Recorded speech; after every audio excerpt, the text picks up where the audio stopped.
Aspiring female leaders have to deal with self-doubt, overcoming perceptions, and taking control of their careers. You'll hear from fundraiser extraordinaire, speaker, and author Jenny Mitchell how she has researched pillars that consistently play a role in the leadership journey of women. On this episode of Making Our World Better.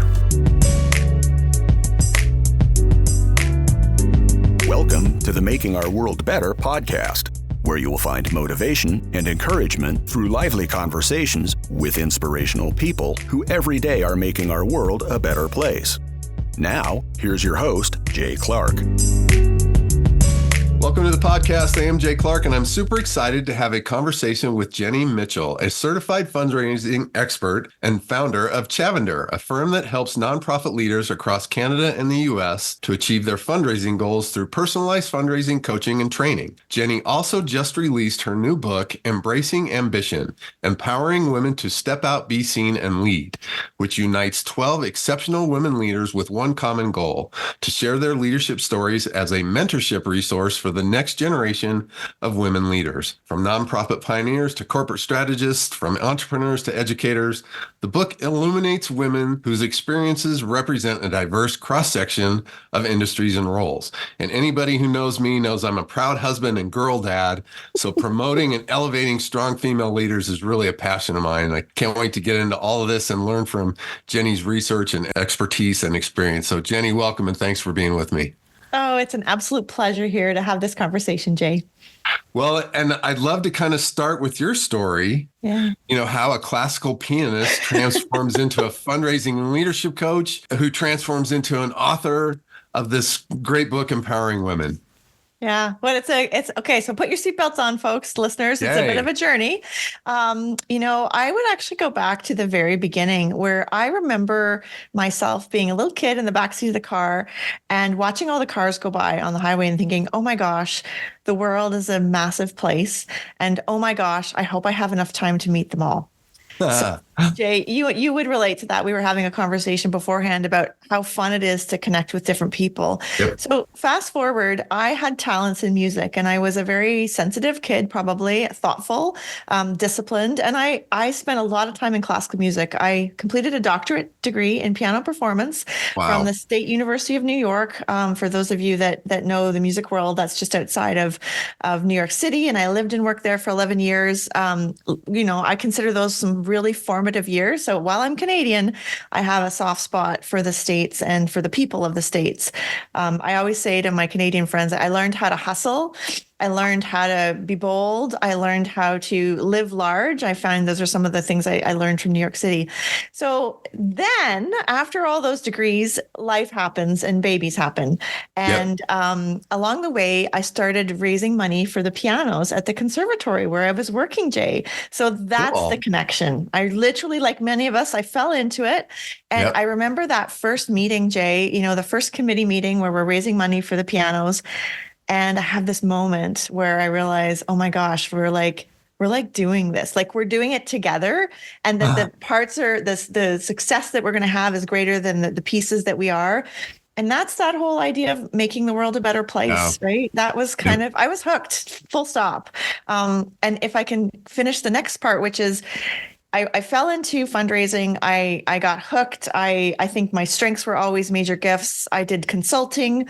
And at somewhere along the way, Jay, I realized that I needed to access the senior leadership suite in order to make the change happen culturally that needed to happen. So that's where the executive coaching came in. And that's where I am like a pig in mud right now, just loving being in that place to help people grow, because when the people grow, the world gets better and this fundraising success happens. So there you go. That's a long answer, but it's twisted and lovely at the same time. Well, I love it. It always comes back to leadership, right? I mean, that's where success always is rooted. So I'd love to talk about a little bit about the journey of writing this book. Yeah. And can you kind of talk about the pillars that play a constant role in the leadership journey, especially in women, that you may have discovered in the process? Yeah. So for your listeners, full disclosure, this book, I've been thinking about this book forever. Like 8 years. Yeah. And I think it's probably because I was an academic, right? So as an academic, the pinnacle of your career is publishing. Mm-hmm. But every time I kept going at it, writing a book about me, I kept thinking, well, first of all, that's really boring. Like, you're wired like me, Jay. Like, talk to myself, or And then the second part was, but that's only my perspective. How could I bring more perspective to it, and how could I make it more fun? And so that's really the kernel of this collaborative book. And I really want people to understand that we wrote this book together. There are 12 women CEOs from different walks of life, many of whom are not-for-profit leaders, who came together on a weekend. We brainstormed, we story practiced, I'll call it, where we were in groups of 3 and we would share our leadership experiences. The book, Jay, has these sort of formative heat experiences that are described in it. So it's not sort of, I was born in 1924, da da da da da. It's very in the moment. And through that experience, that was March, a year ago exactly, almost. May, the stories were due, but we worked intimately with an editor who really helped us craft. Like, this was a storytelling exercise. And then, editing, who knew editing took so long? Had no idea. Publishing, it's published by Mimbres Press. That was in the fall. And then finally the book launch in March, of 2024. So that's kind of the book part. It's a big one. Yeah, that's great. Well, sadly, I think, and I'd love to get your thoughts on this, I think there's still kind of this glass ceiling, especially for women. So it had to be fascinating to get perspectives from women who have kind of broken through it. So how did you learn that they kind of overcame these internal and external perceptions of themselves, and how they might not really, be C-suite material? Yeah. So you just tagged in, even in that little description, a couple of the pillars. So let me tease them out. We use so we've heard this term glass ceiling, but you may not know the term glass cliff assignments. So this is a new term that's coming up, and it's pretty cool. It's this idea that women, and I just want to highlight too, our visible minorities, our BIPOC women, they're even more disposed to being hired into these last chance roles, right?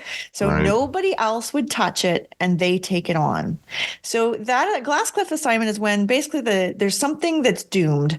It might be the mission, it might be the finances. It's almost like a last Hail Mary. And they wake up in the role and realize, oh my gosh, I'm managing a ship like the Titanic that's going down. And I think there's two kind of, each one of the pillars has kind of a takeaway. And the whole point of the pillars was, if we can identify them, Jay, we can know when they happen and we can prepare differently. Right. I don't think, well, we'll see. I shouldn't say in my lifetime, but, I'd like to think that these will not exist in my children's lifetime, my kids' lifetime, my girls' lifetime. But when you get into a glass cliff assignment, it's like, okay, acknowledging what it is, understanding the pieces, and then making a decision, a conscious decision. There's lots of great opportunities there, and people really learn from it. So that's one of the pillars. I want to pick up on perception barriers, because you just talked about this too. Some people call it imposter syndrome, Jay. I like to think of it as perception barriers. And there's two parts. One is the internal. Am I ready for this? Right. And, all of us know, regardless of whether we're a guy or a girl, I'm sure we all have that, a little bit of that internal dialogue. For sure. Is now the time? Is this the step I want to take? I'm stepping away from something that's comfortable. So that managing the internal monologue and having great confidants around you to troubleshoot. And then the second part of perception is people not seeing you as a leader. Yeah. I think that's the harder one. And for my young folks out there, I've worked with some 32-year-old leaders that are managing multiple $1 million portfolios and still struggle to not be dismissed, to not be ignored, or to say, well, you're too young, or patience grasshopper. And so managing those two, there's some techniques that help. But what I've found more than anything is normalizing the experience, talking about it, having a space to kind of unpack it and put it back together has helped these women immensely. These were the leadership women, but has helped the emerging leaders immensely to kind of process it and get over it. Right. I love it. So talk about how you learned how women in these leadership roles they can often place their value in the hands of others. And, this is something that, I've done. I don't know that any leader that hasn't fallen kind of into this trap, but, how can you kind of take back that control? Yeah, that is the golden question, right? So I think from a society perspective, there are some differences between men and women, and I use those terms. I just want to be inclusive of all genders, but I just want to sort of traditional. And our biology is actually different, right? The way we're wired in our brain, the neuroscience. So, and if you look of the traditional paths, at least in my lifetime, women were sort of expected not. It's the tall poppy syndrome, right? You don't want to stick out. You want to conform. There's a little bit of wait your turn, and you'll be rewarded. And anything outside of that norm is sort of perceived as bossy or is perceived as uppity, or I've been told my biggest fear would be you're too big for your britches. Sidebar, imagine publishing a book and see how that feels on the inside. Like there's a whole bunch there.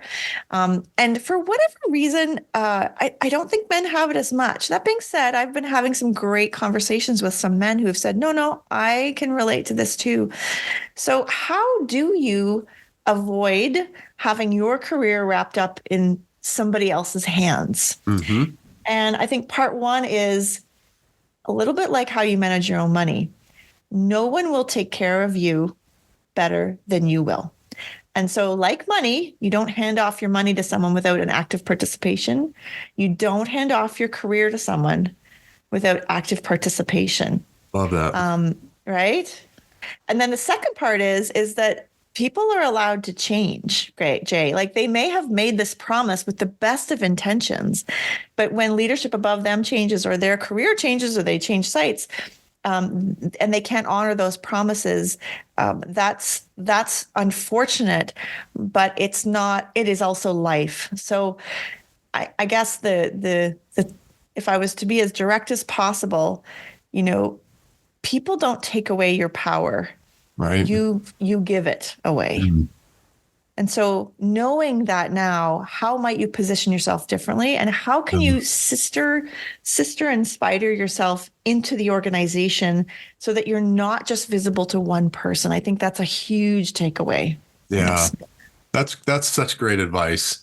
And, it reminds me, we're such big Swifties in our house. One of my favorite songs of her that's most compelling is The Man. And it talks all about how, if she were a man, she wouldn't be, vilified for being ambitious and everything else. And, so how can female leaders kind of reclaim the word ambition so it's not a dirty word? I wish that was more prevalent. Yeah, I completely agree. And, as a dad, wouldn't you be excited if your kids came home and said, Dad, I want to be ambitious in my life? Like, wouldn't you just sing from the rooftops, right? Right. Yeah. And my girls have, which has been great, but I've seen how hard it is for them, especially, I've got one who's an engineer in a male dominated field. And it's just the story she tells. It's like, the guy sitting across from her never has to deal with that kind of stuff. I know. It's frustrating to deal with. So how can they kind of reclaim that? Yeah. I think that there's a couple of pieces. I think how women speak about ambition has to be tempered. So an example would be, you go to a conference and a man shows up and says, I did this, this, this, and this, and this, and this, and this, and everybody sits rapt listening. Again, I'm simplifying and generalizing, Jay. Of course. But they just own the podium and such. In my experience with women, just because if you want to be effective, you work within the structures that you have, right? In a perfect world, we do the same, right? Great advice right there. Stop and put a pin in that for a second. Right? Like if you want to be effective, like do it in a way that gets your message across. At least for me, that's most important. Yep. So when you go up to the podium, you say something like, in my 25 years of experience, or in my 15 years leading progressively senior roles across this is what I have found. So you're leaning into your gravitas, your experience, and not your sort of, I don't want to say brassy or charisma, but Right. women seem to need to root themselves in their best practice more than men do. And that actually messages, we have research that says that messages much, much better, Jay. I think the other, I'm going to talk about ambition again. How women see the word ambition is also different. So, I think about sports. My girls played ringette, which your listeners won't know what it is, but it's hockey with a stick and a ring. It's a Canadian thing. Okay. And it was developed for women's sports. And one of the interesting things about ringette is that you must have a female on the bench. That's one of the rules. So what we found is that the dads are jumping at the bit to coach, and yet the women need to be invited to coach. So the reminder of not sitting back on your heels, ambition can also be, can you let me know when this opportunity is going to come up in a very graceful way, right? Not a brassy way. And as a woman leader, giving nudges, inviting people, reminding people they can apply. I remember one time at a conference, one of the most powerful things a girlfriend of mine did, a leader friend of mine did, was she said, hey, there's so-and-so, he's CEO of XYZ company. Why don't you go sit beside him? It never would have crossed my mind, Jay, Right. I'll be honest. And then finally is, if you are in a position of leadership, making sure you're allying those voices around the table. Oh, Susan, I bet you'd have something interesting to say about that. Oh, Bob, one sec. I just wanted to hear what Susan had to say. Or Susan, was that something similar that we talked about last week?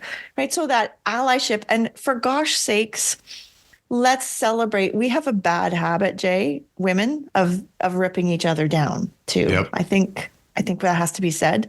Yeah. And so I think we have to remember that elevating one woman is elevating every woman. And please, please, please, can we not gossip? Can we not, tear people down and instead raise them up? That's my final wish. And I do that. I try and do that every day. It's very important to me.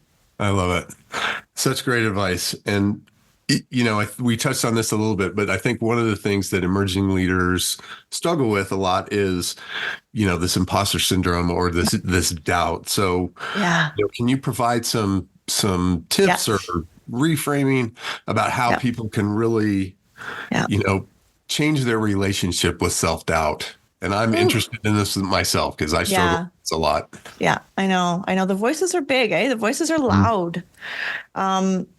So I have to give Tara Moore credit for this one because it changed my world, I have to say.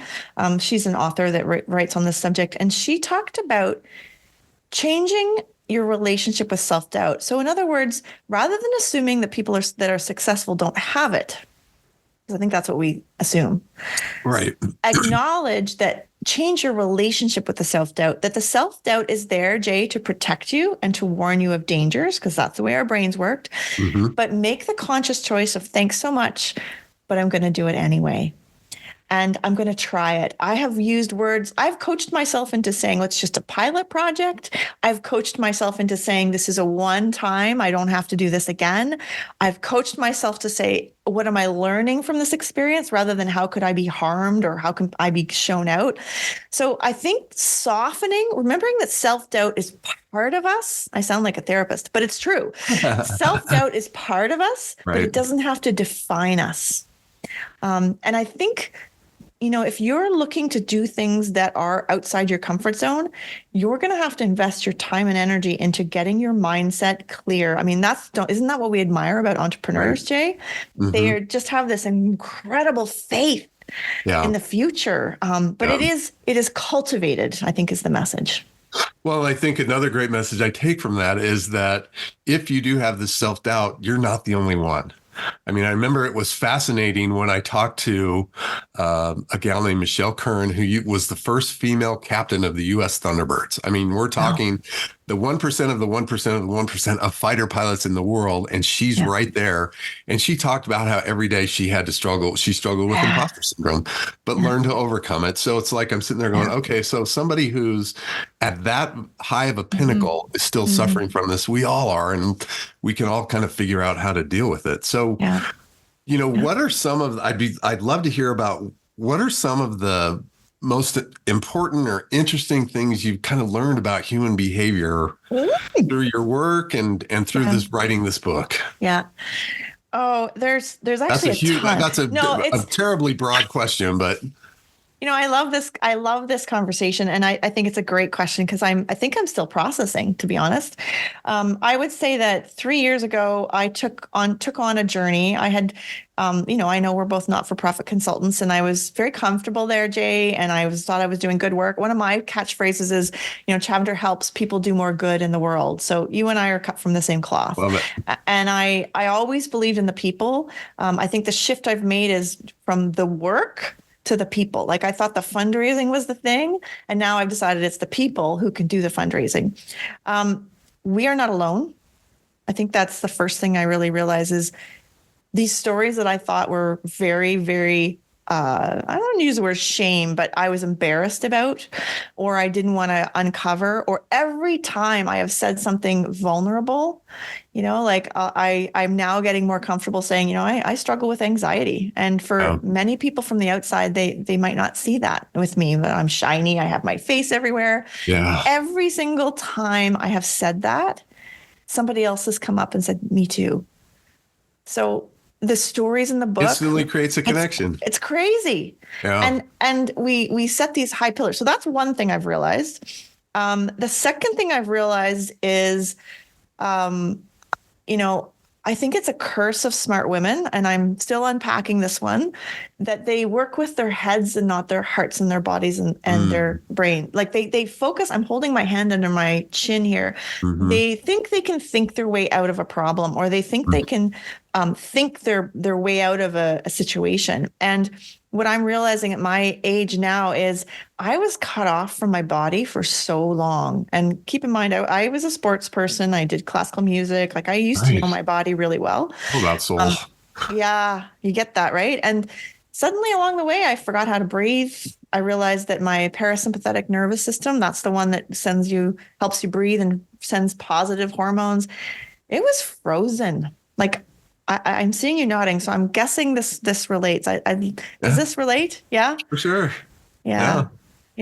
And the opposite is the sympathetic nervous system, which is full of the nerves and they get it right and don't screw up, and the sweat glands. Mm-hmm. And I was so busy thinking that I wasn't feeling. And I am not alone. In the book, I talk about panic attacks. That's something that happened to me. And a sidebar, we don't actually know where panic attacks come from in the end. Like the research is very mixed on them. We know they're tied to body. We also know they're tied to brain. So one of the takeaways for me was the brain is a very powerful instrument, and you must honor and respect it and leverage it. The structure of throwing yourself at your calendar and jumping from meeting to meeting. And remember when we were in the pandemic and you come out of it and you're just this total brain fog and you had nothing in the tank, even to cook dinner.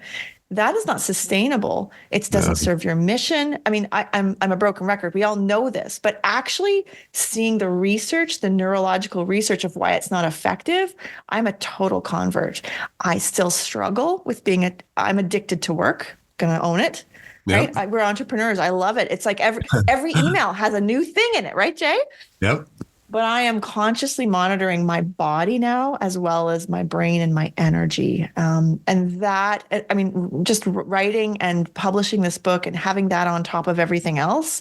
And I'm a pretty, high achiever person, right? I know how to hit deadlines and stuff, but this was a new level. And then watching the leaders who were whole and fulfilled and effective and seeing the kind of energy they projected versus watching the leaders that were working from a place of scarcity, who were fighting everything, who had toxic workplaces. Like I did not want to be the person that talked about toxic workplaces. That was my biggest fear actually with this book was, somebody said to me way back when, you should write a book about toxic workplaces. I'm like, I don't want to talk about that. No, thanks. Yeah, those are some of my takeaways. I think they'll continue, Jay. I'm sure. I think the lifelong journey of getting more out of people, out of your teams for their sake, not just for your sake. There's a legacy piece there that I'm quite excited to explore, that I'm just embarking on. Well, and again, that to me, that's what leadership is. Leadership, you're there to serve the people that you're working with. Yeah. So many great lessons. I can't wait to go back and re-listen to this and take some great notes. So what is it that really has got you excited about the future and really keeps you going on this path? Yeah, I love that question. I had this idea, this inkling. So I'm getting much better at following my gut and my intuition. I'm really trying to get back to that. And just for our listeners, it's a daily struggle. Like I started 5 years ago being like, I don't know what I like. I don't know what I want. I don't know what makes me happy. Like I've been taking care of kids for 18 years, right? It's like what's on the dinner table. And what gets me really excited, I think, Chavender has now evolved into more of a talent development company. So we serve emerging leaders and leaders in the C-suite. We serve them where they're at. The way we do it is through one-on-one coaching as well as group coaching. I'm a huge believer in peer coaching, mentorship. We develop mentorship programs. I'm seeing what gets me excited is I think people are starting to realize the power of this kind of work. There was a long time, especially not for profit, where I was like, executive coaching, does that have a return on investment? I'm not sure. And overhead. Oh my God, more overhead. Yeah. Yeah. And I'm seeing a shift there, which gets me really excited. Oh, that's awesome. I'm seeing that, and I look at myself, the coaching I've invested in for myself and how much faster, more efficiently I've gotten to where I wanted to go. Was it scary? Yeah. Definitely. We could talk about money mindset and all that stuff. Right. But what gets me excited is that there's real hope there. And as a closer, I would say that I was never meant to be in a practice room by myself practicing solo piano. Like light bulb moment. I don't know what I was thinking, Jay. I always loved chamber music. And Chavender was established in a lot of ways for me to have amazing staff meetings, to have great people around me. And I am walking the path and bringing the team along with me. And I don't mean that in like an obnoxious way. I mean it in we could do this better. Like that's a kind of a core phrase of mine too, is like, okay, I figured that out. How can we do it better? And it's not for it's not a perfectionist thing. It's that if we can free up our time, we can spend more time in the creative. And that's the place I think that gets me excited for 2024. I did a pottery class for the first time last year. I took a printmaking class. This is kind of going back to my classical music roots in a different way. I have this inkling, so maybe you hold me accountable. I want to learn how to play the accordion. All right. So it gives me hope for the people. I always find the people give me hope. The TV and the Globe and Mail and the New York Times and the news does not give me hope. No. Politics does not give me hope. But when I meet people on an individual level and in a team level of doing great work, it really does inspire me to hunker down and do a little bit more. Well, I love all of that because I think every leader could benefit from asking that question. How can we do it better? Because when you do that, ultimately, it's making you serve better and create better situations for all the people that you're around. So I love all of that. So what is something you will read, listen to, or watch today? Ooh, I am obsessed with a French-Canadian TV show on Netflix called Finding B, or Au Secours B in French. You can find it, and it's about an ER doctor, high-performing ER doctor who is having panic attacks, ironically, and she's seeing a therapist, and it's the unfolding of that. I'll hold it there. Very cool. So can you talk about somebody, this is a tough one, but can you talk about somebody who's really been a role model for you in the work you've done with Chavender or putting your book together? Wow. There are so many, but I'm actually going to go a little left field with this. I'm going to say Malcolm Gladwell. So you might know him as the author of The Tipping Point or David and Goliath. He has a great podcast. Yeah, Bomber Mafia, right? Great what I like about him is the way he's able to spark dialogue, create dissent. I think he does a great job of dissenting opinions, and yet entertaining and fun and thought-provoking. So if I'm actually about to write a letter to Malcolm Gladwell to share my book with him, and maybe this is the nudge I need, but I think meaningful conversations is what he what he ascribes to. Lastly, most importantly, if people want to learn more about your work, pick up your book, get in touch with you, what's the best way to find you and to find your book? You bet. So maybe Jay, I'll have you send a link. I'll send a link to access the purchase the book. You can go to chavender.com, and there's a chavender.com that's spelled lavender, but with a CH at the beginning. And you can look across the top for book. I was going to spell book. It's not so funny. BOOK. So that's probably the easiest thing. I'm also on LinkedIn. There's a lot of Jenny Mitchells, Jenny. So sure. if you look for Chavender, you'll find me there. And I also have a podcast. So if you're a podcast listener, it's called, you'll like this, the Underdog Leadership Podcast. I love it. Yeah. And it's all about helping number twos become number ones in life and work. So those are probably the 3 best ways to get a hold of me, Jay. That's fantastic. And I lied. I have one more. You have to explain the word Chavender. Happy to. So a Chavender is a fish. It's a colloquial term for a fish that lives on the east coast of Canada and between like Boston and let's call it Halifax. And this fish, often called a chub, is incredibly adaptable. So it can live in saltwater, freshwater. You can imagine the waters from the Great Lakes coming in as well as the saltwater. It can manage if the water's deep or shallow, and it actually manages temperature changes really well. And when I heard about this fish, I was like, oh my gosh, this is the perfect analogy for not-for-profits. We continue to survive. That's fantastic. Well, Jenny, this has been wonderfully inspiring. I can't wait to get into your book. I'll make sure to put all that in the show notes. I wish you continued success. Can't wait for your next one, and good luck. Thank you, Jay. Thanks for listening, and thanks to Jenny for sharing the insights she's learned firsthand about being a female leader. This podcast has been brought to you by JC Charity Services. Running a nonprofit is hard, and I'd love to bolster your efforts and make you thrive. You can find me at makingourworldbetter.com. To learn more about Jenny and to order a copy of her book, Embracing Ambition, Empowering Women to Step Out, Be Seen, and Lead, visit chavender.com, Chavender like lavender, and check out the show notes for links. If you enjoyed this podcast, please share it with a friend. Until next time, I hope you're inspired to find a way to make our world better.